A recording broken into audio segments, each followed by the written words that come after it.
No, you already. Okay, we have some door prizes, but first of all, did you have fun?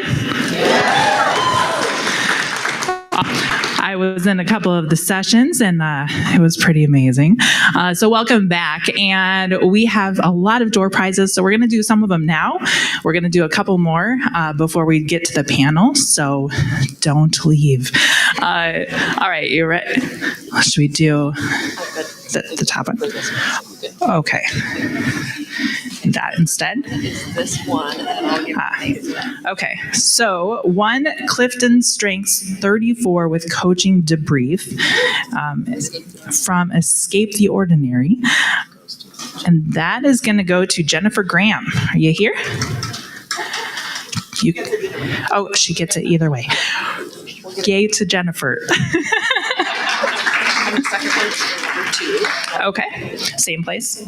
Yeah. Escape the Ordinary also donated a spot in their signature program. She's still here. That's an 8-week cohort for women who've spent years prioritizing others and are ready to reconnect with themselves. Strength-based coaching, community, discovering your voice and reclaiming your strength, creating a purposeful path forward with clarity and confidence. And that goes Megan Russell. Are you here? Megan. And then one more? Nope. Okay. Go to the next one. So we're going to do this little box here. And who was it that brought me the box? Vi. That's from you guys. So we're going to pick a name. Oh, is it open? Is it? Oh, there we go. Maybe upside down. Okay, it's not going to fall out, hopefully. All right, so this one is from Vi. Swag alert. You guys get some seriously good vibes and gear. This goes to Barbara Cartforl. Did I say it right? Cartford. Oh, you need to fill in your D. Are you here? Okay, if they're not here, do you want me to pick another name? Okay, because you don't want to take it home, correct? All right, Allie Palmer. Yay, come on down. We have it for you. Congratulations. All right, that's the first one on the list. Oh, that's that. All right, then. Oh, and the bag. And the bag. Oh, right there. The next one will be This one? Okay. All right, Tonic Solfa. We have 2 tickets to their Rochester Christmas concert, courtesy of Michelle Massman. That goes to Allie Palmer. Yeah, you should just stay up here. Congratulations.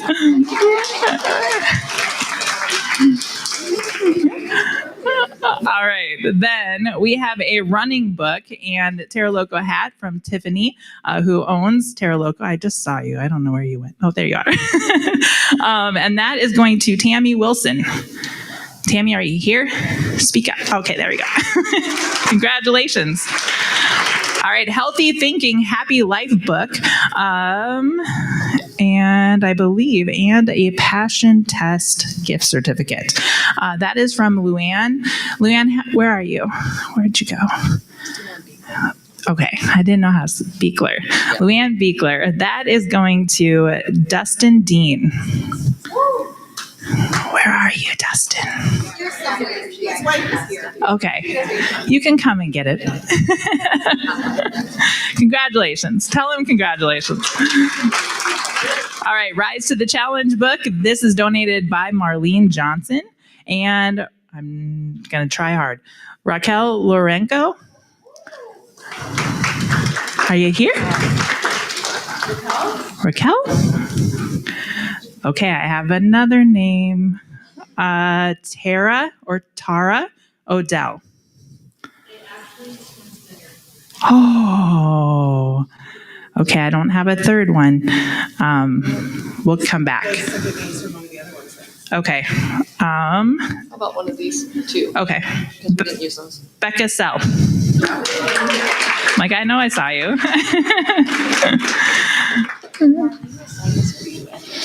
And then the Damn Plan book by Kim Nagel.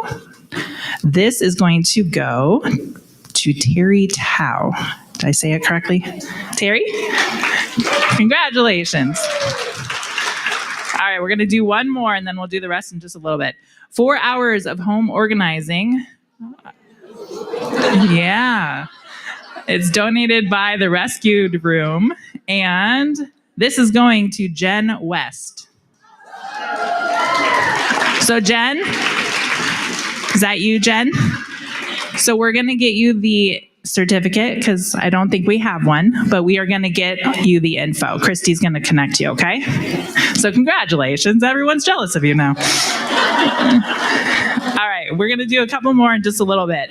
But congratulations to all the people who've won so far, and thank you to all the sponsors. I want to transition a little bit again. One of the quieter moments that maybe you didn't realize was happening today. It's the quietest yet perhaps most exciting parts of ALMA, the Business Growth Lab. This initiative is designed to give women entrepreneurs space, support, and strategy to grow their businesses. And thanks to our sponsor, Think Bank, participants in the Growth Lab, they receive scholarships to attend the Luminary conference at a discounted rate today. And Think Bank's belief in women leaders and entrepreneurs is what makes opportunities like this possible. So I'm going to have you come up. I hope you know that. They sponsored part of this, and I just wanted them to share why that was important for you guys. Yeah. Well, first off, thank you, Christy and Alma, for allowing us the opportunity to sponsor the Business Growth Lab. It was but most impactful part of this whole gathering.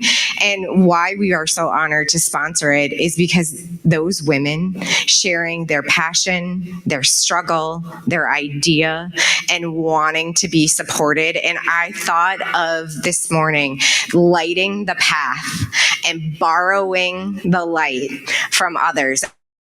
That's definitely, I mean, we were even sharing each other's light on the panel and giving it back to our local business owner, and their thoughts and their ideas and the momentum and creativity that was flowing in that room was so inspirational.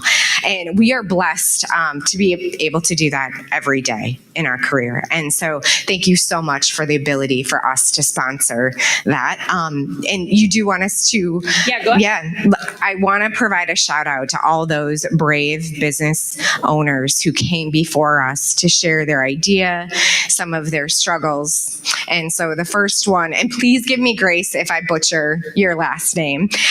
So Lenice Block with Lifted Consulting, Chelsea Eny with a financial advisor with Edward Jones, Julie Zaruba Fontaine with Empower Possible, Denise Frey with 4 Youth LLC, Michelle Haggerty with 4th Trimester Doc, Jamie Johnson with Vibes Cocktails, Emma Justine with Rentals Just in Time LLC, and Olivia Kimball with Rochester Community Midwives.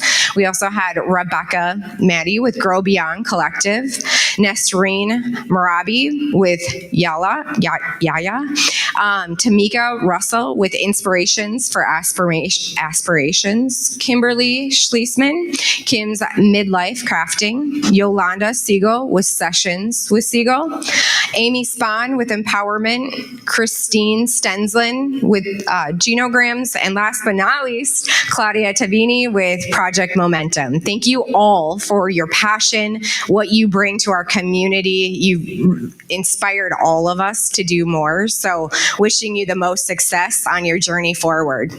Thank you. Thank you.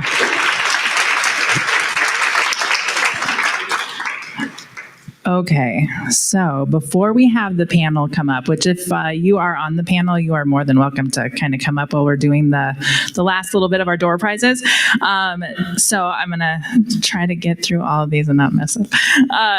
Okay, so we have Taste of Hallie Basket. Italy. Oh, Italy. Now I see that. Taste of Italy basket from the Alma team. That is going to Jen Henderson. Are you here? Okay. We have the Feisty Bitch wine and wine glasses. That is donated by Growth by Design, and that is going to Samantha Vickerman. Congratulations. Disc assessment and strategy session. We have 2 winners for this, and it is donated by Impact Forward Strategies, Julie Page. Julie Zaraba Fontaine. Did I say anything close? Are you still here? It's okay, we'll get it to her. Okay. She's, And then our second winner is LaShonda Somerville. Okay. All right. All right. Another one, Benya bags. Is that what we say that? Given by Guy Andreasen. Andrea Weinreb. Rob? You here? Come on down. We have your bag for you. And then if you look under your chair, there could be a nice little ribbon that is tied to one of the front rungs of your seat. You win a floral arrangement. That is from the awesome people who made the big flowers for us, Andrea Mikla Designs. And when you leave today, you can pick those up on your way out. So look under your chair, look under the ones that are empty, because somebody might not be there, and you can have it. Congratulations. I think I got all of them. Well, one more. The passion test winner was actually donated. Oh. Both of the passion test winners. Okay. So this is what it is. All right. The passion test winner is Yolanda Siegel.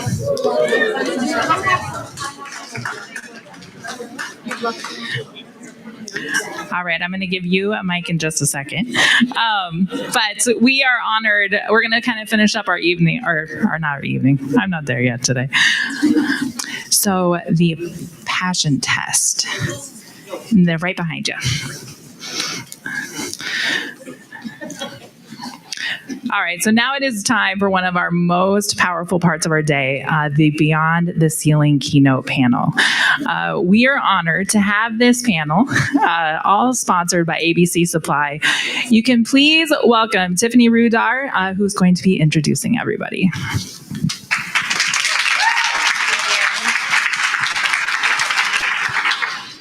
Thank you. Good afternoon, ladies. I'm so happy everybody's here. Again, as she said, I am Tiffany Rudar, and I manage the Rochester ABC location, and I'm thrilled to introduce this panel to you, Beyond the Ceiling. At ABC Supply, we are guided by a clear mission. We aim to be the biggest, best, and easiest service company for distributing exterior building products, grounded in a culture that is employee first and committed to exceptional customer engagement. Empowering communities, whether contractors we serve or employees we invest in, it's the heart of who we are. As the largest wholesale distributor of roofing, siding, windows, doors, etc., there's over 1,000 locations in the US and Canada, and more than 20,000 associates. We're not just about providing materials, it's about building trust, opportunity, and community. Our values aren't just words, they are commitments proven by recognition. For years, ABC Supply has been honored with the Gallup Exceptional Workplace Award, placing us among the world's most engaged and supportive workplaces. All of this success traces back to the company's co-founder, Diane Hendricks. She's a visionary leader who co-founded ABC Supply in 1982. She has helped shape the unwavering culture of respect, ambition, and achievement. She continues to inspire us all. The Beyond the Ceiling panel is more than a talk. It's a celebration of women who have broken barriers, lifted others as they rose, and led with vision, courage, and heart. That very spirit echoes in our own values with ABC Supply, creating paths, nurturing talent, and advancing communities from the ground up. We are proud to support this meaningful conversation with these exceptional women, leaders, Brenda, Marlene, Benya, and Jenny, who embody what it means to lift while ceilings are breaking. It's an honor to sponsor this panel and celebrate their stories and the power of women leading all around us.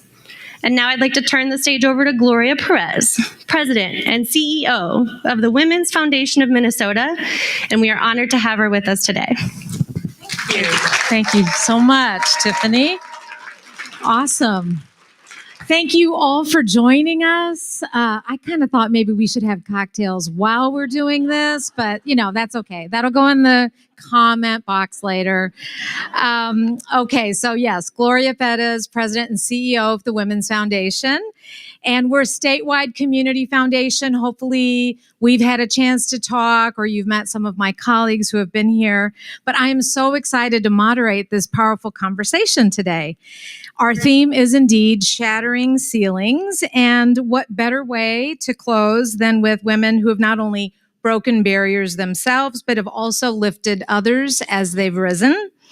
And together, we represent leadership across business, philanthropy, politics, and finance, proving that ceilings can be shattered in every sector. So let me just introduce to my left here. First is Marlene Johnson, Minnesota's first woman lieutenant governor. Woot woot. And lifelong champion for women in politics, business, and nonprofits. Her groundbreaking leadership has opened doors for generations, both here in Minnesota and globally. Right next to her is Benya, and President and CEO of Southern Minnesota Initiative Foundation. All right, Benya. She is a social entrepreneur at heart. She co-founded Lead for America and now leads efforts to unlock capital for rural and tribal communities while staying deeply connected to her family roots in Minnesota. So, all right. And to her left, we have Brenda Quaye. And let's see, Brenda I know, but I'm going to look here. Oh my goodness, Brenda, I'm out of order here. Yes. Okay, well, I'll just say, Brenda, I know because she has been a supporter of the Women's Foundation, and she is the founder and owner of Venstar. Okay. We're going to say a little bit more. Sorry, I can't quite find my piece of paper here. And to her left, Jenny Hosfeld, President and CEO of Think Bank. With more than 30 years of experience in banking, Jenny has led with a steadfast focus on people, building customer trust, empowering employees, and strengthening communities across southern Minnesota. Each of these women have charted their own unique path, and today they're going to share stories of breaking through, lifting others, and leading boldly beyond the ceiling. Okay, so let's get started with my first question for all of you to respond to. What was the first ceiling you remember breaking, and how did it shape your confidence and sense of purpose moving forward? So, Marlene. Well, I think it probably was starting a business in 1970.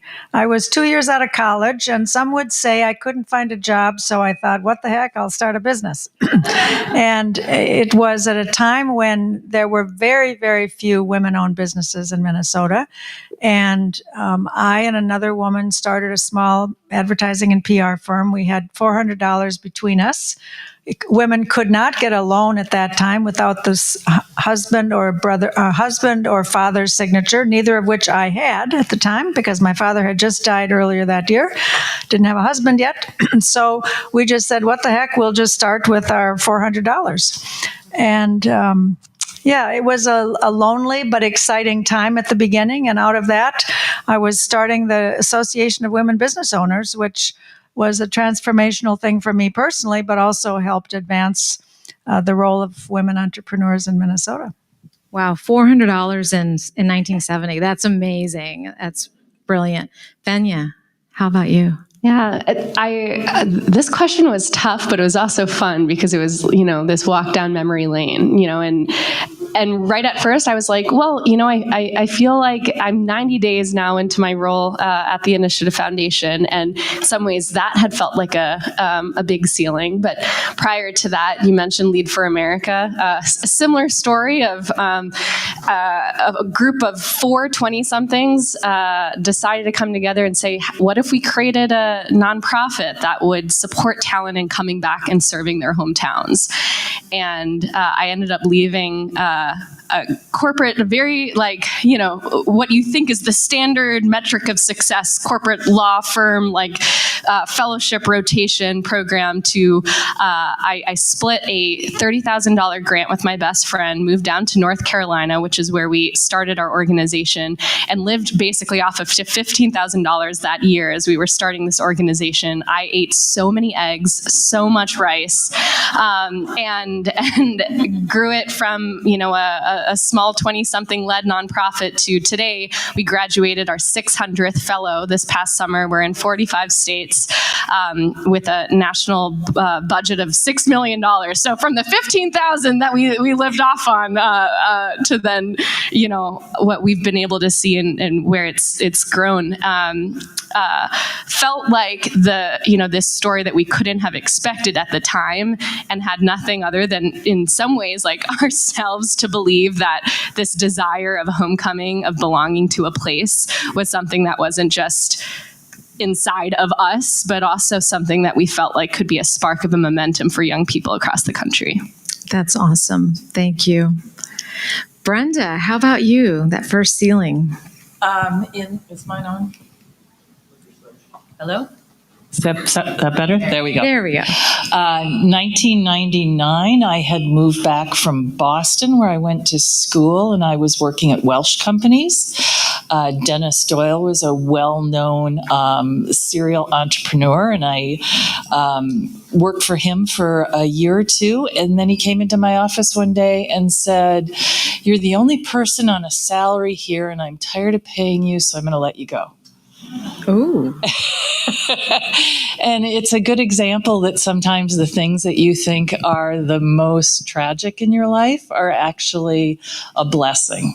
So I didn't have children. I didn't have a mortgage. I had been trained in real estate development, and I decided I was going to come to Rochester and try to be a real estate developer.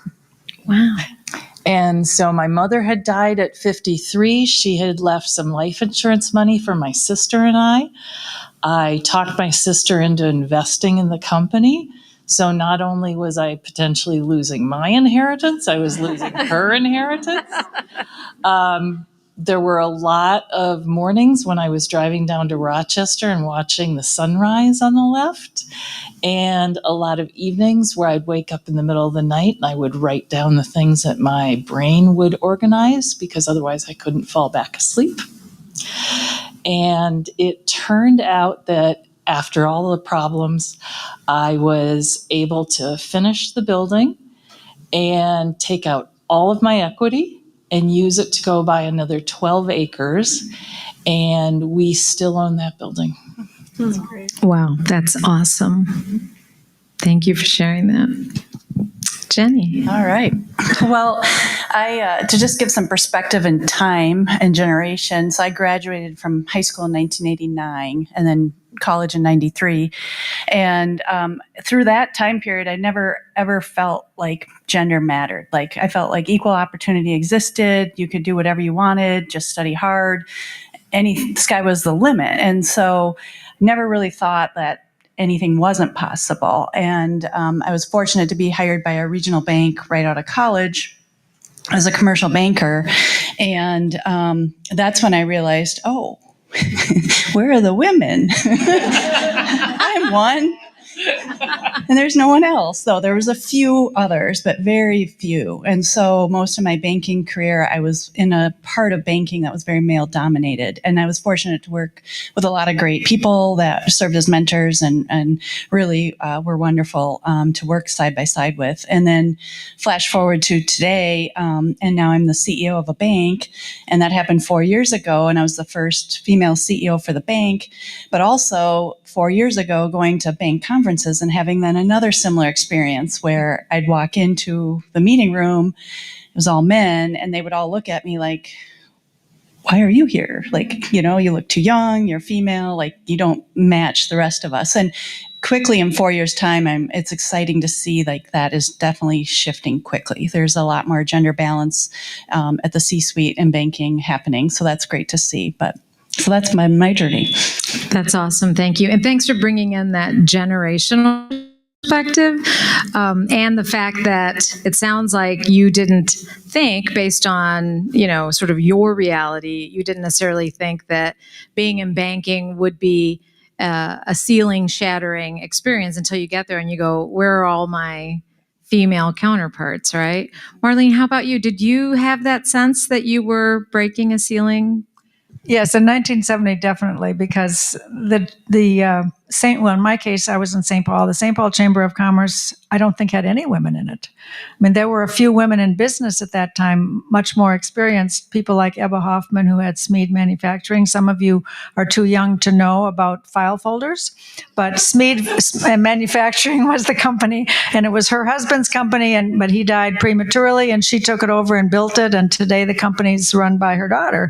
So there were a few people like that at that level, but at the small business level, there were virtually none. And Susan Sands, some of you know Susan and I, were the first two women who had any visibility at the small business level in St. Paul.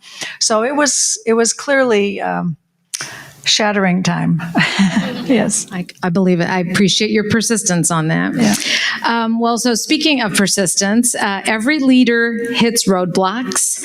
Can you share a moment when you faced rejection, resistance, or failure, and how you navigated through it?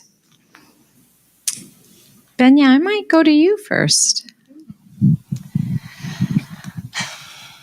Yeah.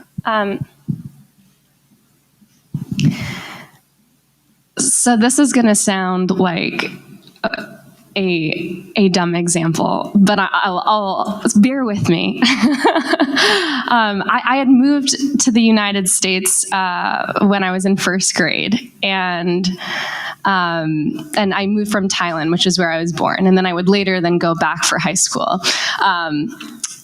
But I remember coming in and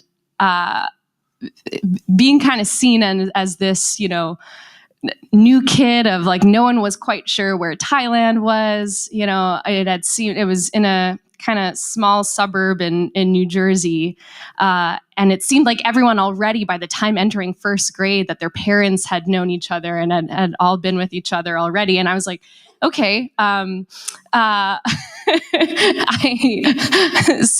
here I am trying to understand also American culture. My mom at the time, it was her first time ever living in the United States. So she hadn't yet had a driver's license. She was trained as a massage therapist, and at a very prestigious kind of holistic therapy school in Thailand. But it didn't translate any of the language or the certifications when she came to the U.S. So she was, at night trying to get her certifications. During, the day would be taking me and my brother for me piano lessons, to our sport classes and things, or sport, but she didn't have a car, so we would drive everywhere.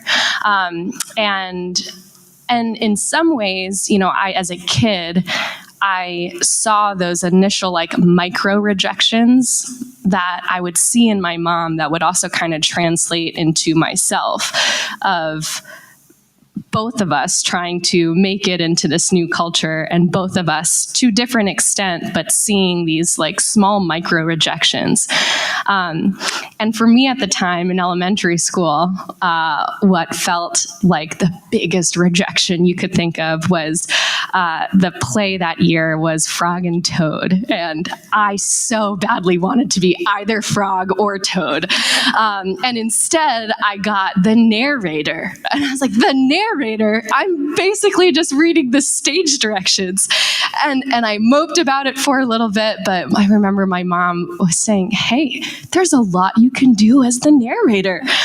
And so to this day, my family's favorite memory of me is this, little elementary school kid stepping up to be the narrator.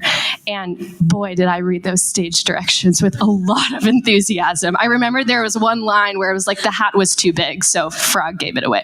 And I smashed my hands on the podium and I was like, but the hat was too And it was like the most elongated response, it was like, is she going to be done, this narrator? But I say that because it attracted the attention of our forensics coach at the time.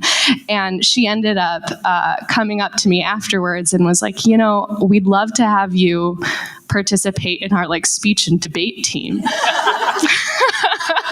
And so for the whole rest of elementary and middle school, I would spend my after schools or even be taken out of class to learn and memorize these speeches by famous women in the world. Fannie Lou Hamer.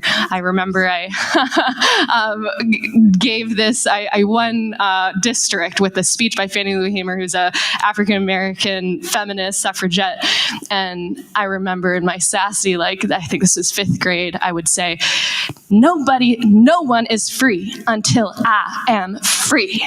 And those just speeches from these amazing historical women who pioneered and broke so many ceilings became then so much of the soundtrack of what was in my head. And I go back to those examples of just those micro rejections, but also how something that you think is rejection, when you can embrace the situation and what you're given and make the most of it, which is very much also, I think, the lesson I learned from my mom of seeing so many ways that people underestimated her, but how she never let that shake her confidence or her steadiness of what her worth was. Just really opens you to what is possible and capable in your own life too. Thank you for sharing that story. I think we can all agree that was not a dumb response. And my frog and toad rejection. Yes, exactly. And what's so interesting about that is also how you've really made visible the power of the stories that we tell ourselves. And so even when something was happening to your mom and how you kind of take that on for yourself and then be reciting these wonderful women leaders and then letting that seep into your psyche, that is something that we all can really benefit from. So thank you. That was really wonderful. Would any of you like to answer that question too about roadblocks and times that you faced resistance? Yeah. I'm so glad you told that story. I mean, that's just such a fantastic story. And the first thing that popped into my head as you're sharing that story is a story that I actually share in the book, which is from my preschool experience of my first piano recital. In my town, Braham, there was not kindergarten for people who were my age. That's how old I am. And so my parents were kind of, what do we do with this child who should be in school? So the answer was, she will take piano lessons from Mr. Franklin. And I think he was, does anyone come from a town in which you had a piano teacher who did that full time? Yeah. So he had 50 piano students, and I was the youngest one. So there was a piano recital just 2 months after I started my piano lessons. So I wasn't there long enough to have memorized the Flight of the Bumblebee, which was my performance. And this was a big deal, the recitals. He had so many students. There were 2 recitals, one in Braham and one in Graston, 5 miles away. And that was at the Lutheran Church because that was the largest facility. And we all the girls wore fancy dresses, and I had a fancy dress at the age of 5 because I'd been a flower girl 3 times already. And the boys all wore little suits. And so anyway, I'm the youngest. So that means as we gather in the basement of the church, we're walking up the stairs. And because I'm the smallest, youngest, I take Mr. Franklin's hand. And in the other hand, I have my sheet music. So I had to use the sheet music hand to hang onto the railing because I had this long dress. But what I didn't understand about walking in a long dress up stairways was that you guessed it, I stepped on the hem and I pulled the waist came out, the gathering, so there I am with a hole in my dress. And I'm thinking, what the heck do I do? I didn't say what the heck at that point. I just, I was horrified and I couldn't tell Mr. Franklin. I had to keep walking up the stairs. So I had to leave the railing, hang on to my skirt so it didn't fall down, and walk up to the front of the church and sit down. And then I was, of course, the first person to perform. So I had to get up and stand in front of the 350 people in the church and announce my song, my piece, and then I had to sit down at the piano bench and get my skirt ready so it didn't fall down, play my piece, and then I had to get up and bow and sit back down. And I did all that without anybody knowing. And then I got home that night and I burst into tears when I got into the door. And my parents said, "What is the matter?" Because I hadn't told them even in the car. And then I showed my dress and it was, falling down, and my father started laughing. And my mother said, "Well, you did a fine job because nobody knows." That was a great performance. And I thought, oh, that was a great performance. And that was, for me, that was my lifetime metaphor of just punting. Things happen all the time that you don't know. And I learned that at a very young age. And so when I got to be lieutenant governor and somebody said, "What's the main job requirement?" And I said, to be able to punt. And I learned that at the age of 5. I love that. There you That's go. great. Oh, Brenda, do you know anything about punting? As a real estate developer, have you had to do that once or twice? I do. Yes. Do you have a story you want to share about resistance, failure, how you navigated through it? Pre-COVID, we owned 5 acres in Egan, and we were working with RSP Architects to develop a 30,000 square foot retail development. And we got it all designed, and we were ready to turn all of our construction drawings in a week. And the city shut down for COVID. Now, it's the most dangerous time for a real estate developer because you've paid hundreds of thousands of dollars for plans and you have nothing to show for it. So we sat back and tried to figure out how long COVID was going to last. You guys know, how do you figure that out, right? And so we waited a year, and then we said, you know what, we're going to go. Because we think the general contractors are going to be hungry, and we think that we can probably do this cheaper than we can once COVID is over. But it was really risky and really scary. And we built a beautiful development. We had architects who were working on it who were home with their cat going across their keyboard. And we had a site supervisor who didn't believe in COVID. And when he got sick at the end of our project and lost 30 pounds, maybe he did believe. But it was a really scary time, and perseverance is a really important characteristic for an entrepreneur. Yeah, thank you for that. Jenny, how about you? Do you have a story of how you handled rejection or failure? Yeah, I'll go back to my college years. I started out really loving biology and was studying biology, and that also involves having to take chemistry. And in my sophomore year, I'm in chemistry labs, and as they do in college, they partner you up. You have to do like team projects, and I wish I could go back and meet the woman that was my chem lab partner, because I know she probably hated every moment of working with me, because she was like, how come I got her? Like, chemistry just didn't register with me. It was so hard, and that was the first time like I had experienced something that was really hard. And so I, at the end of my halfway through my sophomore year, the new semester starting, and you look back now, like somebody mentioned this morning, and you can kind of see what you were doing, but you didn't realize what you were doing in the moment. But I decided I was going to not take any biology or chemistry classes, and I was going to just try a bunch of different courses. And now you look back and you're like, well, that was brilliant, right? But very scary too, because I remember calling my parents and they were like, what are you doing? You only have 4 years, just so you know. And so, but it was the best thing I did, because it was a turning point in my life. And because one, I got to experience a whole bunch of additional coursework that I never would have experienced, like art history and music and all those sorts of things. But the one that clicked was economics. And I remember taking the course and thinking, well, this is easy. So I'm I think I've picked an easy major. And then it dawned on me, no, maybe this is because I am actually good at it. It's a natural talent. Like chemistry was for that woman that I was partnered with. That was so easy for her and it was hard for me. So econ was hard for others, but easy for me.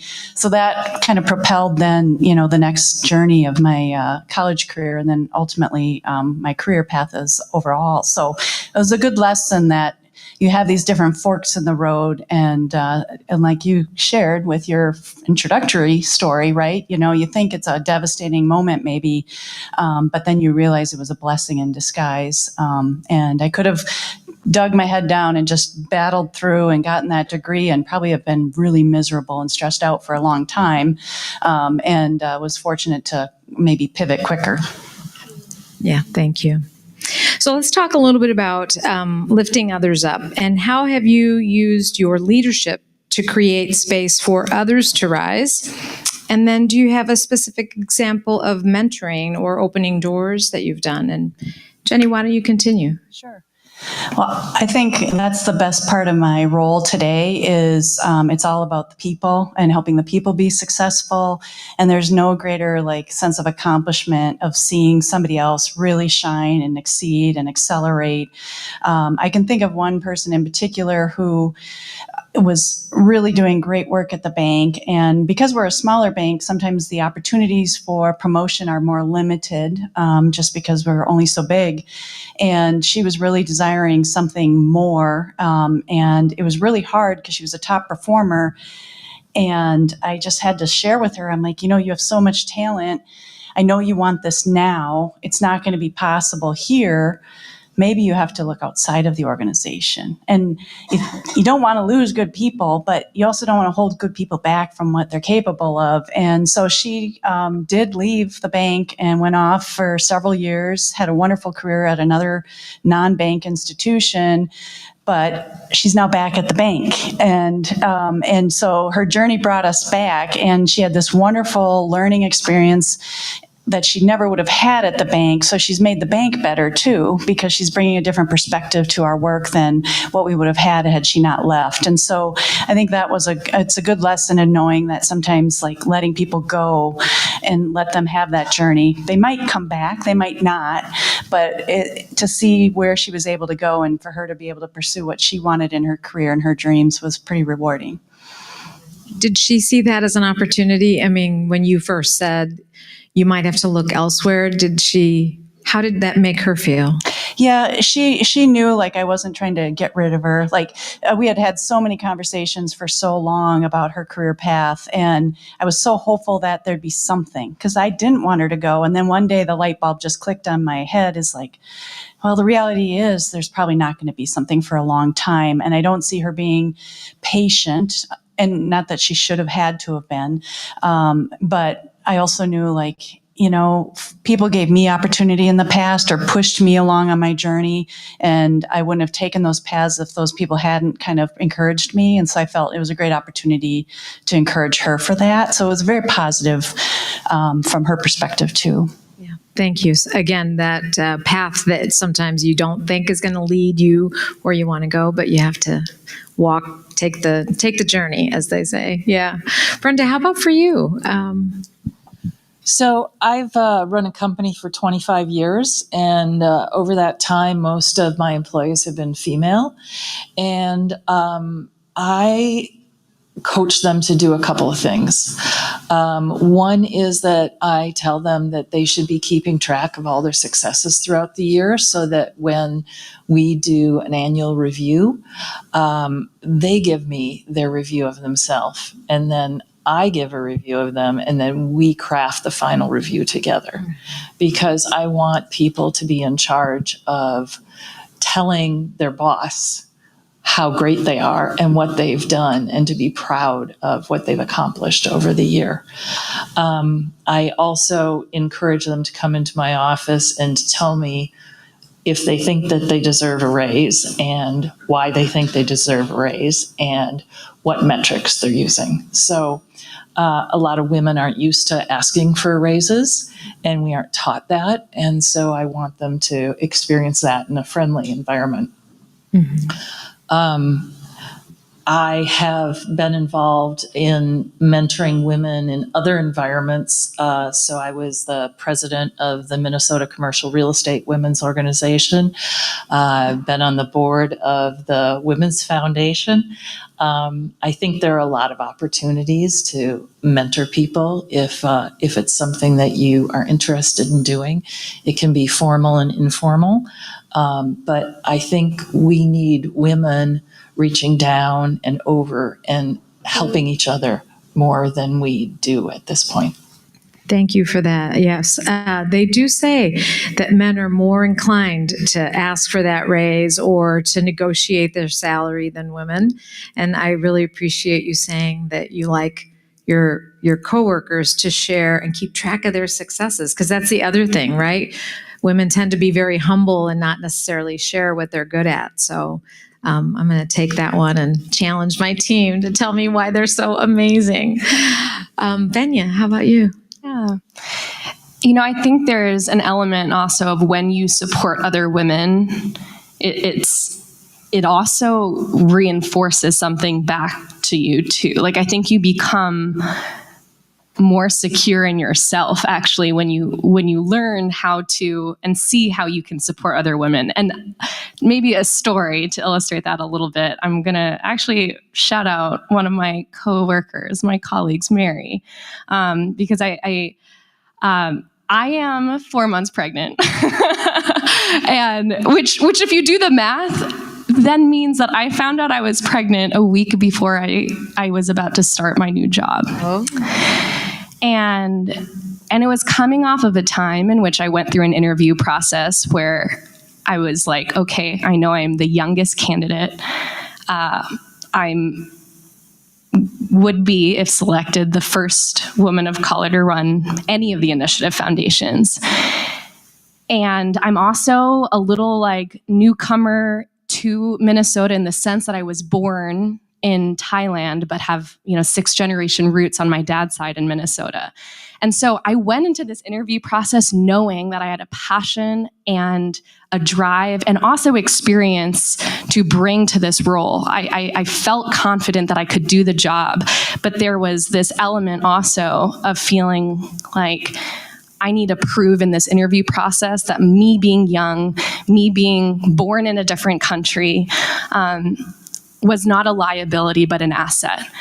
And, there's, for every asset, there's also a liability, right? So, there's this gift of being young in which you can be in it, you've got the innovation, the creativity, the energy, the drive, right? But then also, I knew that this hiring committee could see me as not experienced enough, or that I wouldn't be reliable, or that this was job seeking or, career seeking or things like that.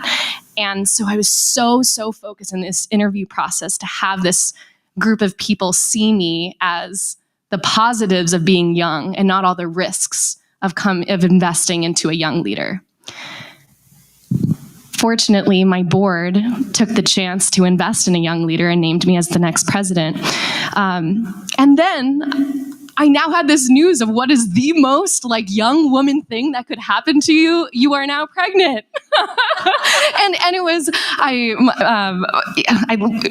love my husband. We wanted this. We wanted a life together and a family. And we were also, we just thought the Gantt chart timeline maybe was a little bit longer. But I was now entering into this new team where, again, this sort of feeling of how do I prove that I am a reliable, consistent leader and that you can look to me with a sense of trust and this feeling that everything's going to be okay. And then now the idea of needing to share that I needed to take a maternity leave, which, I know in the grand scheme of things is 2 months or what, right? But it felt like it was how can I gain the trust and respect of my staff if I'm coming in right away with this thing, this life, which I regret to say, but there was a huge part of me that felt like this life was also a liability. And so I, first 3 months I didn't share, and I'm glad because there were a lot of things I needed to focus on. including hiring for a new VP of entrepreneurship, who blew her interviews out of the water every step. And I remember giving her the job offer, and on it, she shares with me, I also want to let you know I'm super excited about this, but I'm also pregnant and will be going on leave in December. And I remember my reaction genuinely right away was like, let's go! We're going to have another baby on staff. Like, it was this sheer joy and excitement of that. And not an instance of being like, ooh, darn, did we make the right decision? Or is she going to be capable?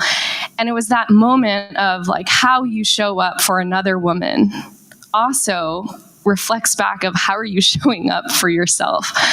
And all the things that I felt so excited about having a mom, a new mom on staff, why could I not also feel those things about myself? And so I'll say, you know, that's an example, I think, of how women support other women. And I loved the comment earlier this morning, too, of when you also need other people to see your light. Because I also then remember a few weeks ago when I did share with my board chair that I was pregnant, and she said to me, Benya, being a mom is going to make you the best boss. She was like, everyone I've ever worked with, moms know how to multitask and get shit done. They understand multiple deadlines. They also, by talking and negotiating with toddlers, know how to handle conflict.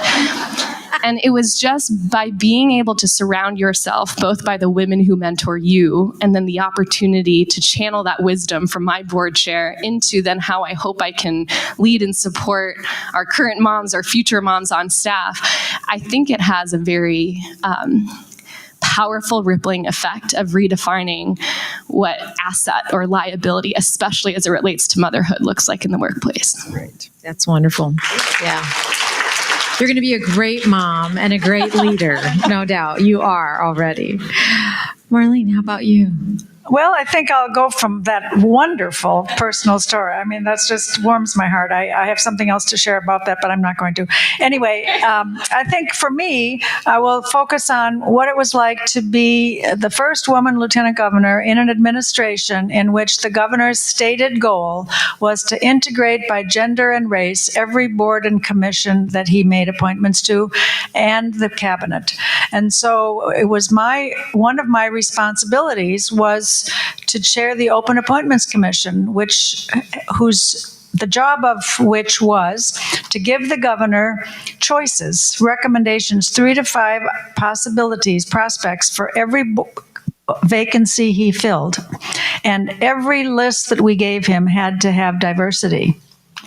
And so when we started, there were no women and people of color on any of those boards. The Board of Medical Examiners in Minnesota had not had a woman or an African American. Board of Accountancy had never had either one. And it goes on and on and on. And by the time we left office 8 years later, every board and commission the governor made appointments to had women on it and had people of color on it.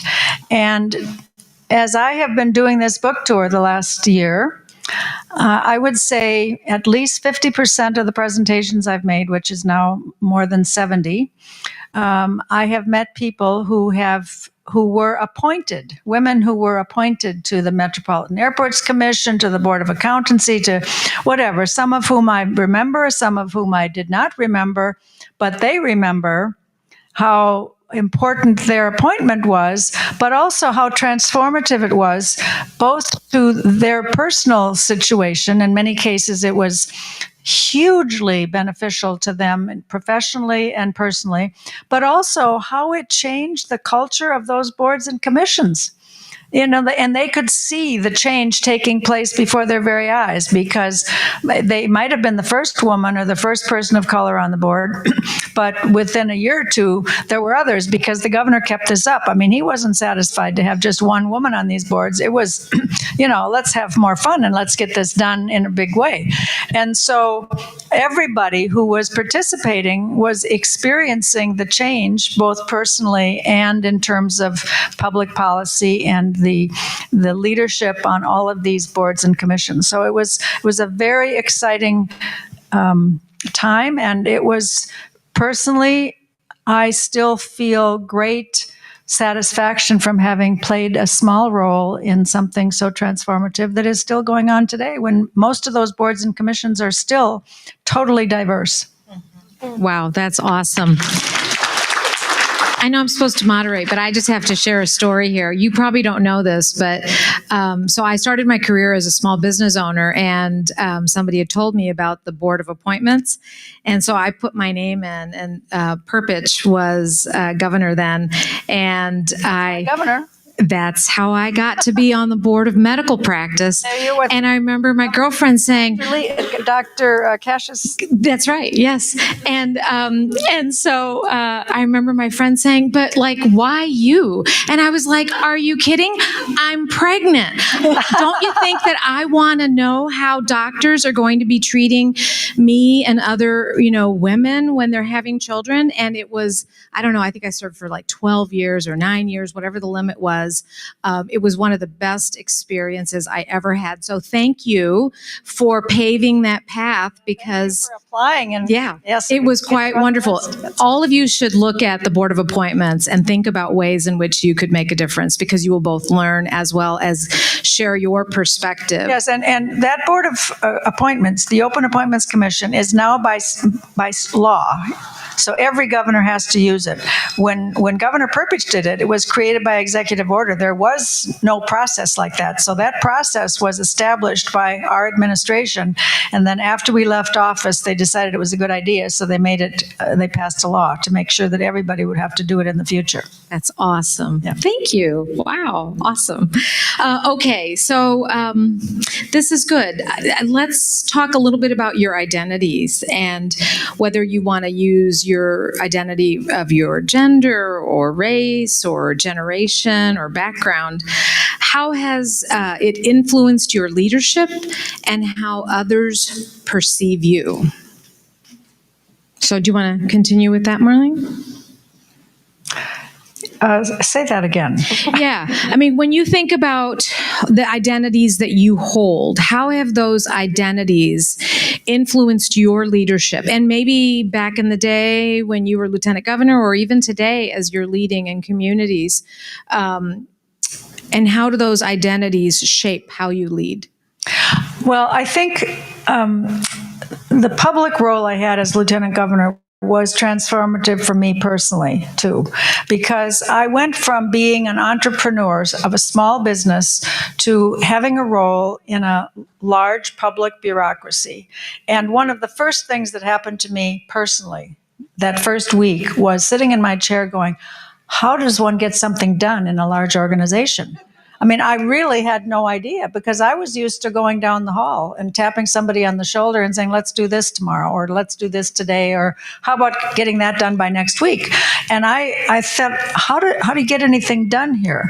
So I had a very aggressive learning curve, which was transformative and very exciting for me. And I learned quickly, a lot of it mentored by the governor himself, because he had been a lieutenant governor before and because he had handpicked me to run with him. And on many levels, I was my being on the ticket credited his primary victory, because we only won by 25,000 votes. So I claimed that 25,001 women voted for us that wouldn't have voted for him otherwise. I'm sure that's true, actually. So at any rate, so as I evolved during those 8 years, I gained a lot of confidence in leadership by tapping other resources and by tapping other people and other points of view and different kinds of people.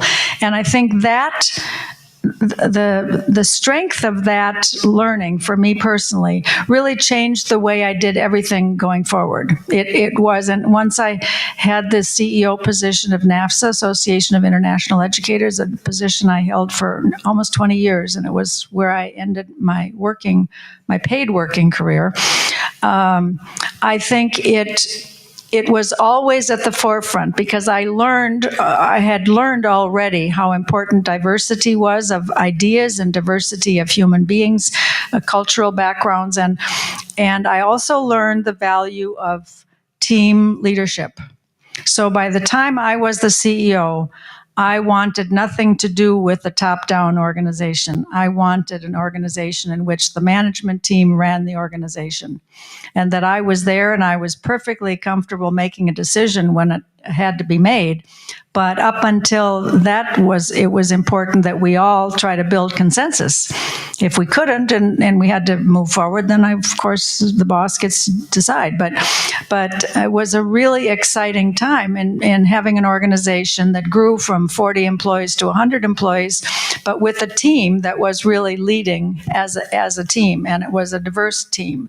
So I think that early experience really was transformative for me. Thank you. Thank you. Benya, how about your identities and how they're shaping your leadership today? How do you think about that?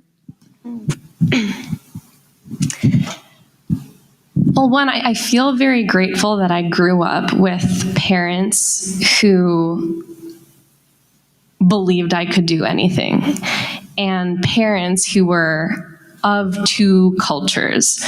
And I think being mixed race, living in the United States and in Thailand, while I was going through it, felt often that I was not enough of one thing or another. And I think and it's not like it's a done process, but I think that coming into that sense that it's such a gift of being able to see the world from my mother's eyes and also my dad's eyes, and the skills you learn of cross-translating what mom is trying to say to dad and dad trying to say to mom. Like, I mean, even in same race relationships, I'm sure children still play that role. But for me, it was very heightened of like, why can you not understand each other? And so I think a lot of how my identity has shaped my work is being able to see the fullness and the detail and the particularity of each person's experience, and also believe that there's something so much bigger and beautiful when you can meld, the tradition and the newness together, or the outsider and the insider perspective together. And I think when I look at my role now with the Southern Minnesota Initiative Foundation, like we are as a region at a crossroads also in terms of looking at where our demographics are headed in the next 5, 10, 15 years. Our ability to be competitive and thriving and resilient as a region comes very much down to how are we embracing both the traditions that make us proud of where we are and where we came from, and also embracing of the newness of newcomers, from immigrants, both foreign and domestic, of young people intertwining into leadership positions with the older guard, right? And how do we bridge that transition is what is going to make or break Southern Minnesota, in the same way that I feel like so much of my life has been around how do I have my family be whole, and how do I see myself as whole and negotiate these parts that often seem in contradiction with each other. Thank you. Beautifully said. Brenda, how about you? How are your identities impacting your leadership? As a female real estate developer, I'm a bit of a unicorn. The industry is very male dominated. And I usually say that there are 5 female real estate developers in the state, but that's not people who are paid employees. That's people who have equity at risk. And in a state of 5 million people, that makes me 1 in a million. So I'm rare.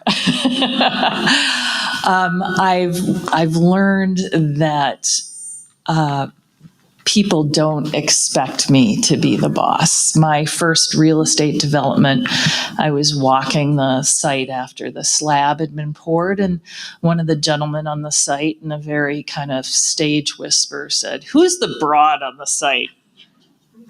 I kind of kept walking and looking at the quality of the construction. I circled back around to him, and I was kind of behind him, and I said, "That broad signs your paycheck."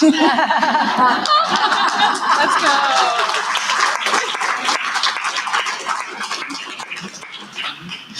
So sometimes you have to use a little humor with it. But I am very aware that whenever I walk onto a construction site, almost everybody there has never been interacting with a female owner. And so I kind of try to joke with the guys. I kind of try to be approachable. I want them to have an experience that is positive with a female owner.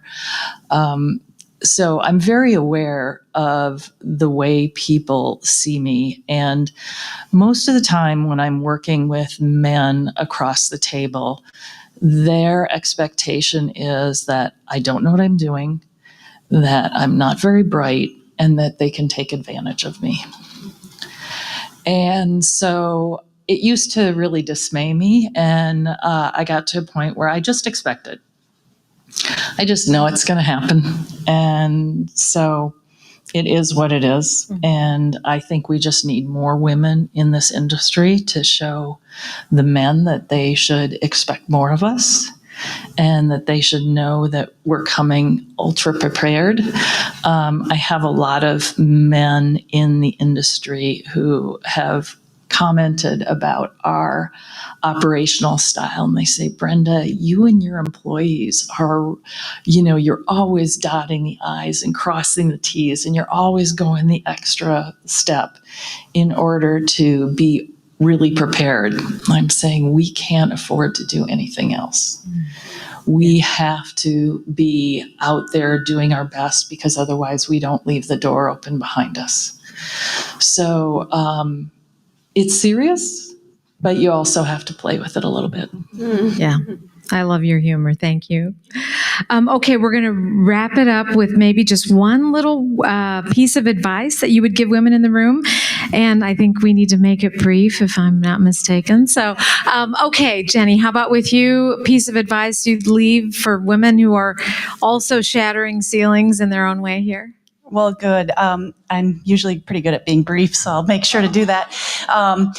I think the biggest thing is just know that what seems tough today makes you stronger for tomorrow, and that you can get through it, and to not let it all consume you. Life is too short, so you try to minimize the sleepless nights and know it's not necessarily always worth that. Sometimes you have to have that, but just have confidence in yourself and know that control what you can, lean on other people that can support you, help you.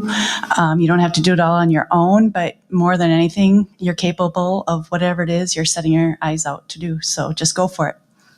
Go for it. I love that. Thank you. Brenda?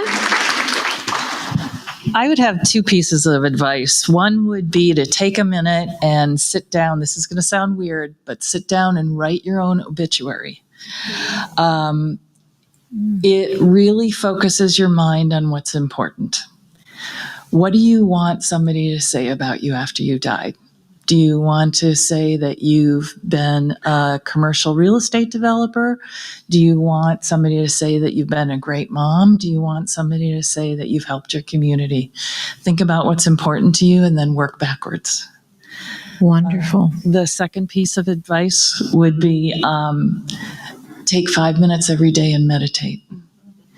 We live in very challenging times, and if we can not take the stress out onto the street, we are doing our neighbors a favor. And meditation gives your emotions just a little bit of cushion.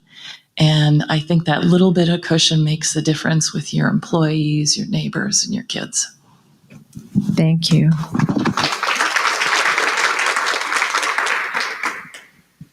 I'm gonna pass on I'm going to pass on a piece of advice from a friend I've recently made from the Prairie Indian Island.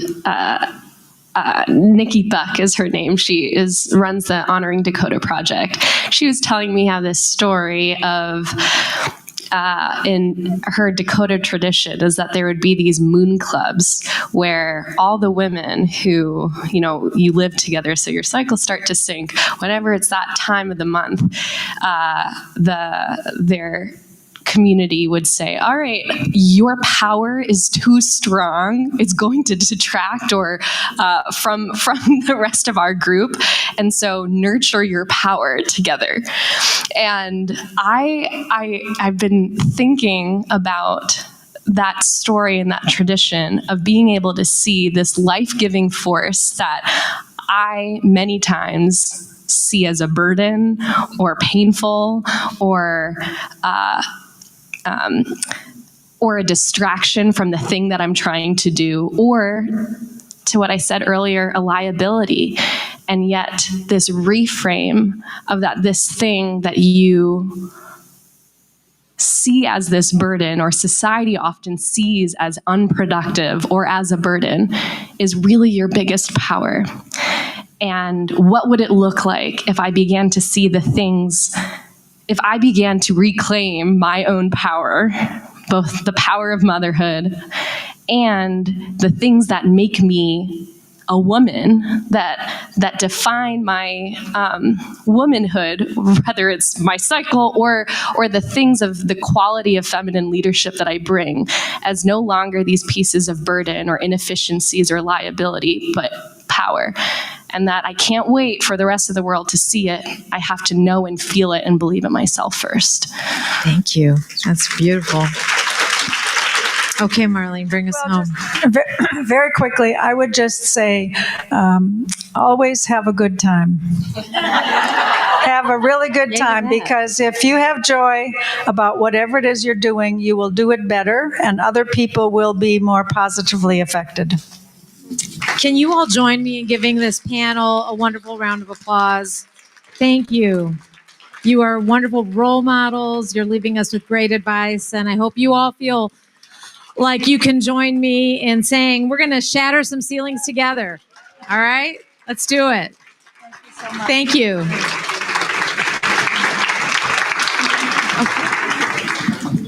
Thank you, everybody. So exciting. You guys, if you want to stay, you are more than welcome, or you can go. But thank you to Gloria, all the panelists, and all of our sponsors as well. Today, we have heard story after story of women who have had roadblocks. I've got 2 D- at Iowa State University in advanced chem and changed my major. So I probably had a partner also who did not like me. But we've also heard of women breaking ceilings and lifting others up along the way. And that is the power of community, and nobody rises alone. We are going to welcome Dr. Carolyn back up to the stage. Oh, there you are. I know I saw you.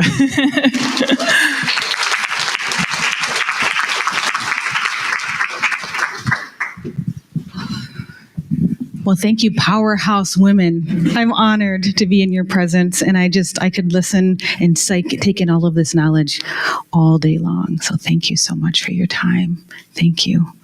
And as I lean in, so everyone here, as we lean in, we're coming into our close, and I don't want to get in between your happy hour. So what I want to invite you to do is to take a pause, just as what was shared here. Take a pause and reflect. You have set this day aside for yourself. Not often do we do that. And I'm so proud of you. And how are you going to continue that?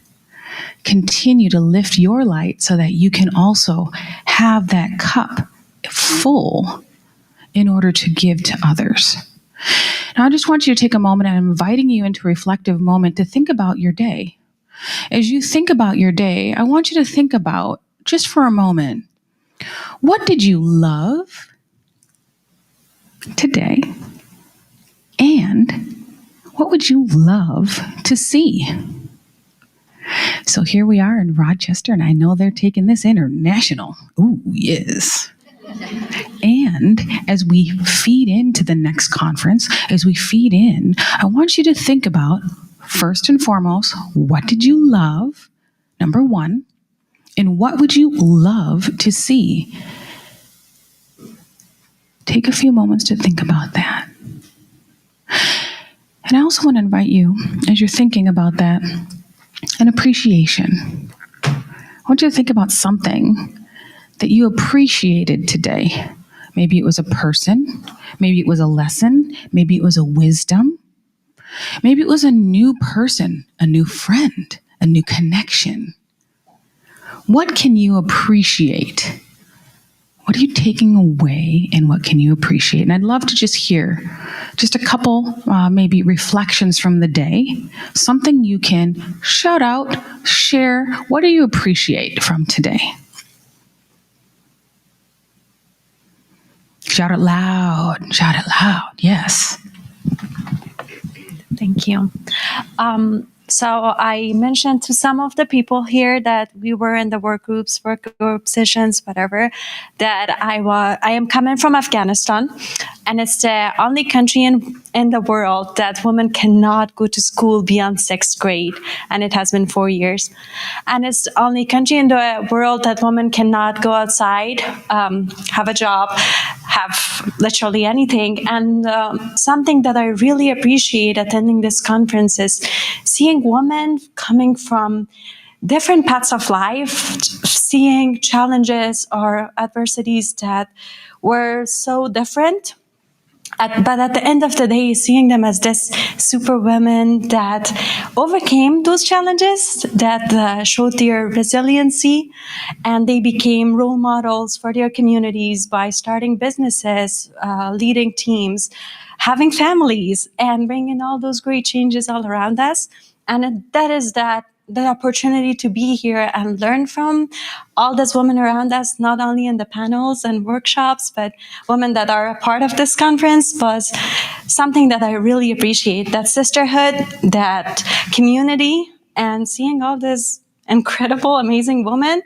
Every time every one of you talked, I was just like, I'm gonna cry now. Like, oh my God, like, how can you are so powerful? You're smart, intelligent, and so perfect. And I just love that. And that is something that I learned too, that how amazing we are just like water, that as we face all these challenges, we do not stop. We just grow. We just take the shape of that place and just bring life. And that's amazing, that I really love. And I wish to, and something that I noticed learning about the stories of different people is that how from one generation in the 70s to our generation, still our challenges are so similar. That how our limitations are still there. And what I would love to see is to see more empowered women and see less of those challenges and more of our success stories. Thank you. Beautiful. Thank you. Thank you. Yes. Powerful. Would anyone else love to share something they appreciate or they would love to see?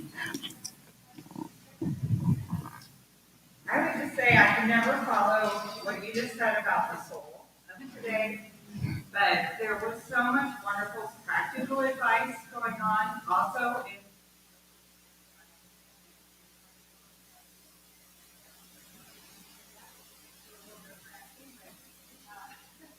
I didn't even get that.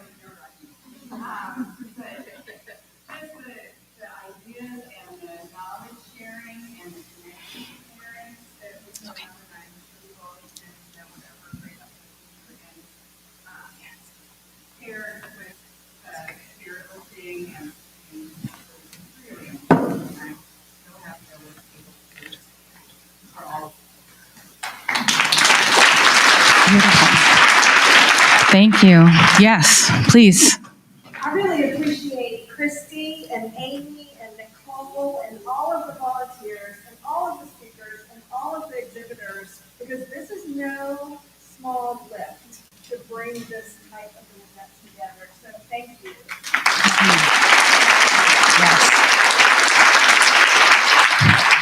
Yes, yes, and yes.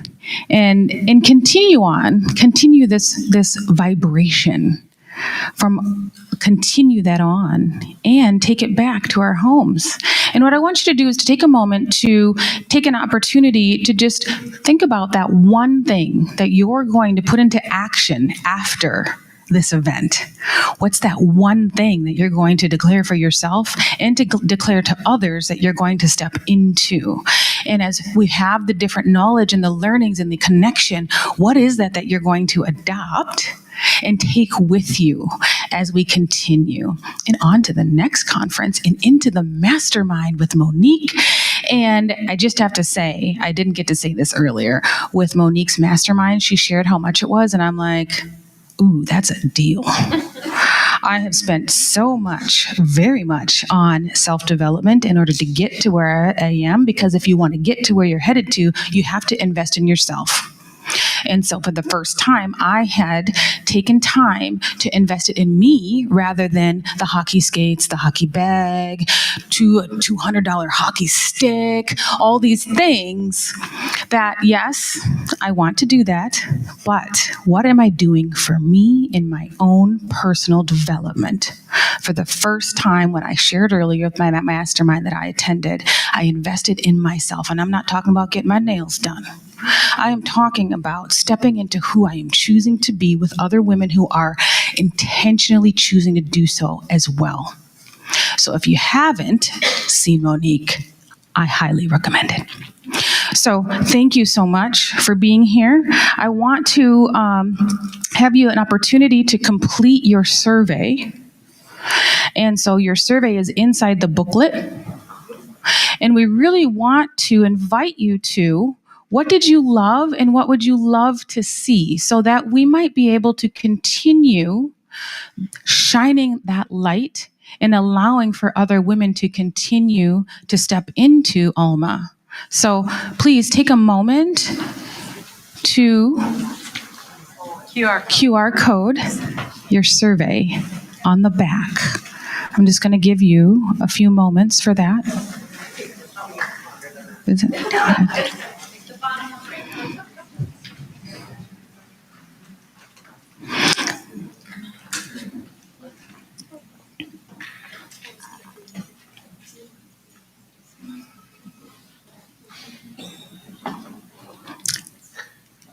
And as we close out the day, thank you.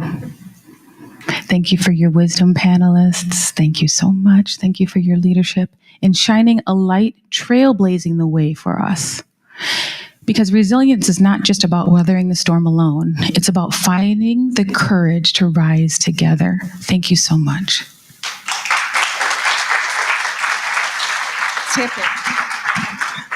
Thank you. Thank you so much, Carolyn, for closing us out. And we do have a thank you gift for you too. So you guys saw the lovely Benya bag earlier. Well, now Carolyn gets a purple one because, of course, purple is our color. Yes. So thank you. And ladies, you all have a gift at your seats as well. So thank you so much for being on our panel. And thank all of you for coming to Alma's first Luminary conference here in Rochester. And now, without further ado, we're not going to make you wait any longer because it is really warm in here. Outside on the patio here, you can see the lovely green, lush park out here. We've got some amazing happy hour appetizers. There's a cash bar over here, although I'm pretty sure it's not actually cash. I think you have to pay with card because this is a cashless venue. But it's out here. And I will say that Heather Vingy Hansen picked all of these appetizers, and she's sick and isn't here today.